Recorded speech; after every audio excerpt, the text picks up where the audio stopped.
Picture this. You're standing right there in the pro shop, staring at the driver rack, just absolutely sweating over the credit card machine. You're trying to justify a massive price tag to yourself, wondering if you actually need to drop half a paycheck on a brand new driver that promises the world. But deep down, you know it might just deliver the exact same ugly slice you already have. Or on the flip side, you could dig into the used bin and grab a decade-old distance legend for absolute pennies. But that brings up the real question. Will that older tech actually keep your golf ball anywhere near the short grass? Today, we're putting the TaylorMade RBZ directly head-to-head against the TaylorMade SIM2 Max.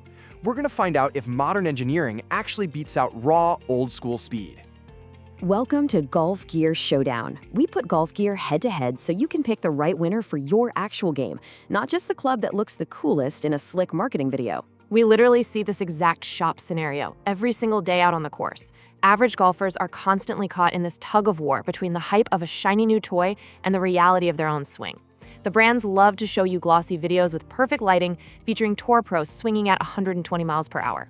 Escaping that marketing hype to see what happens when a normal guy actually swings the club is exactly why we do these battles. Let's break down this matchup setup based on design intent. The original RocketBallz, famously known as the RBZ, was engineered purely as a low-spin distance rocket. Honestly, it was built with just one goal in mind, which was to flat out go as far as physically possible down the fairway. Then you've got the SIM2 Max stepping into the ring as the modern challenger. TaylorMade focused heavily on a high MOI stability profile here, making this a modern forgiveness machine. Think of it less like a rocket and more like a safety net protecting you against your own bad swings. They intentionally built it for everyday players who, let's be real, actually miss the center of the club face, which is pretty much all of us. Okay, here are the showdown criteria for today's explainer. We're going 6 heavy rounds. We'll be hitting distance, forgiveness, accuracy, feel, price, and finally, golfer fit. Why do these specific categories matter so much to your game? Well, reading a static spec sheet online doesn't tell you how a club actually performs on the 14th hole, when you're tired, your back hurts, and your swing speed starts falling off a cliff. Exactly right, Jake. And you'll definitely want to stick around for round 5. That specific price round is going to completely flip the script on how you evaluate your golf budget. It's a massive reality check that most guys totally miss when they walk into a golf shop. Kicking off round 1, let's dive straight into distance and performance. Back when it originally launched, the RBZ relied heavily on hot face tech and a low spin profile to generate raw carry numbers. Truthfully, if you look at the data, it still hangs with the absolute best modern drivers on the market today, assuming of course you catch it completely flush. I hear you on that raw speed, Mike. And the visceral feeling of hitting a bomb is great. But I've got to challenge you there. What actually happens to that distance during your real-world mishits? The SIM2 Max is finely tuned to keep your ball flight remarkably stable. That means your distance actually stays in the short grass, instead of violently hooking and rolling deep into the woods where you're never going to find it.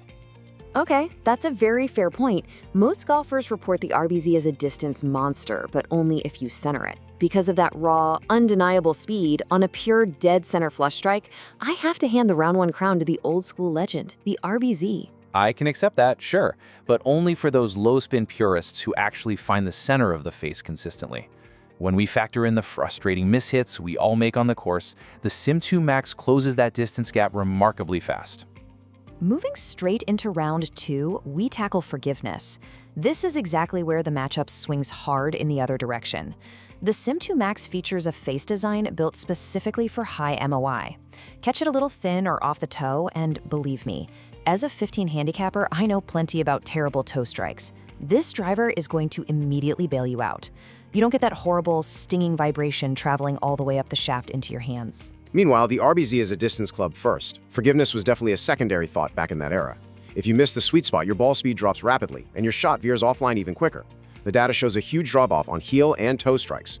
For everyday players, I'm easily giving the round 2 win to the TaylorMade SIM2 Max by a massive margin. Honestly, it's not even a close contest for the average weekend warrior, just trying to keep the ball in play.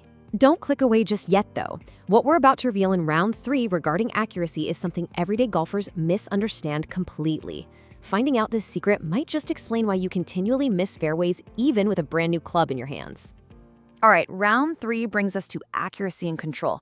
Mike, I know you data guys and scratch players really like to work the ball, but a normal 15 handicapper like me just wants a club that keeps my ugly, sweeping slice somewhat playable. That captures the exact debate we're having here today. You see, the RBZ is highly workable, allowing you to easily shape it left or right. Some skilled players absolutely love that freedom. Unfortunately, workable is a double-edged sword for amateurs. If your swing path is inconsistent, that workability just violently exaggerates your mistakes. A slight fade turns into a massive slice into the trees. The SIM2 Max, on the other hand, actively works behind the scenes to keep those harsh heel and toe strikes from becoming instant penalty strokes. Common feedback suggests that if you struggle with consistent contact, older tech will severely punish you. Look, I'm not out here trying to hit a high draw around a tree. I'm just trying to avoid hitting my third shot from the parking lot. That is exactly why the SIM2 Max takes round 3 for me. You desperately need a driver that fights your bad swing habits. I completely agree with you on this one. The round 3 winner is the SIM2 Max. It clearly stands out as the best option for players who desperately need their bad misses to somehow stay in the fairway. Let's jump into round 4, focusing on feel and confidence. The psychological side of standing over the golf ball is huge, and sound plays a massive part in that. The RBZ delivers a loud, classic smash at impact. It sounds like a baseball bat hitting a metal trash can in the best way possible. It just sounds incredibly fast. On the flip side, the SIM2 Max produces a muted, modern thwack. Think of it like a deep carbon fiber thud. It sounds heavily refined and premium. Honestly, I actually prefer the loud crack of the old RBZ. Hearing that explosion just makes me feel like I hit the ball significantly harder. We definitely disagree there, Mike. That modern, quiet carbon sound gives me tons of confidence, and the cleaner look at address makes me feel like I simply cannot miss the fairway. A loud driver just sounds obnoxious to me if you end up slicing it 2 fairways over. We'll have to agree to disagree on the audio feedback. I like knowing when I absolutely crush one. But looking at the total package, we're giving the round 4 win to the SIM2 Max for its premium, confidence-inspiring look. Though we'll proudly call it a tie if you're an old-school purist who loves a really loud driver. Round 5 is price and value. Get ready because I am dropping the hammer on budget reality right now. You can easily find a used RBZ on the clearance market today for sub $200. You could buy an RBZ right now and still have enough cash left over to pay for 3 full rounds of golf with your buddies. That's an insane amount of value for a driver that can still perform. The SIM2 Max still commands a rather premium price, even when you shop heavily on the used market. You're strictly paying top dollar for that newer stability technology. This brings us to a massive smart shopper move for this week. If you want top-tier distance without draining your wallet, buying an older flagship model is a brilliant strategy. Let someone else pay for all that initial depreciation. The undisputed round 5 winner is the TaylorMade RBZ. It represents the best bang for the buck in this entire head-to-head battle, hands down. So, which specific golfer type are you? Don't go to eBay or the Pro Shop until you hear this exact breakdown. In just a few seconds, we're going to assign exactly which driver fits your exact handicap and swing style. Round 6 is our golfer fit breakdown. Let's make this a conversational back and forth. Jake, what are we telling the beginners and the chronic slicers out there? They need to go directly to the SIM2 Max. The built-in forgiveness will save you strokes immediately. What about the mid-handicappers, Mike? SIM2 Max again. Honestly, for distance that consistently stays in play when the swing gets a little loose. But what about the better players on a strict budget? Grab the RBZ. Also, golfers seeking max distance who don't care about the mishit penalty, RBZ all the way. Finally, if you want to buy a club once and stop thinking about it for the next 5 years, spend up for the SIM2 Max. Listen up closely, because here is the biggest buying mistake you can possibly make. Don't ever choose your gear purely by the release year stamped on the bottom of the club. Newer does not automatically equal a better fit for your specific swing. I know a lot of you watching are thinking to yourselves, wow, I almost did exactly that yesterday. We all know a guy who went out and bought a brand new 2024 driver just because it was the newest thing on the rack, only to find out he slices it way worse than his old 2012 club. You always have to compare the actual fit and value, not just the date the club hit the shelves. Also, please don't ignore the shaft fit. A perfectly fit RBZ will absolutely outperform a poorly fit SIM2 Max every single day of the week. If you have a fast swing speed and you buy a regular flex shaft just because the club head is brand new, you are going to spray the golf ball everywhere. The club head matters a lot, but the shaft is the true engine of your golf swing. Let's run through the fast, honest pros and cons. No brand protection happens on this channel. Looking at the RBZ, it feels incredibly rewarding when you strike it pure, and the rock bottom price is fantastic for your wallet. But the major con? The feeling of missing the center is punishing.